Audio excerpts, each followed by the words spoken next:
Hi, my name is Sean Good and I'm an attorney with the Good Law Group. In this video, I want to talk about property inspections and how they relate to acquisitions of both residential and commercial property.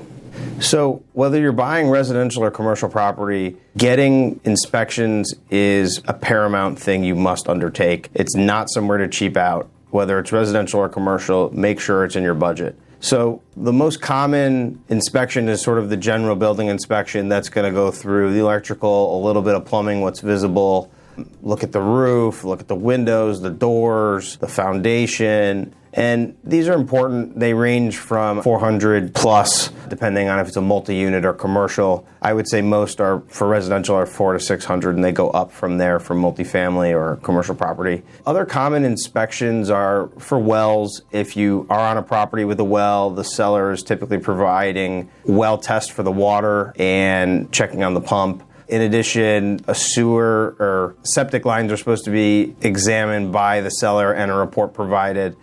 Now, if the property is on city sewer, that can be in Chicago or in the suburbs, you might want to consider budgeting for a sewer line inspection. And this is where a plumber will come and run a televised camera through the line and make sure there's no tree roots or that the line isn't collapsed. This is one of the more important ones that a lot of people skip. And every other year or so, one of my clients purchases a home and all of a sudden the sewer line collapses shortly after they move in. I once bought a property where we smelled something at the inspection and had the sewer line inspected and it was collapsed and the seller was forced to repair it. If the seller doesn't know about it and you don't inspect it, you're going to be on the hook for it.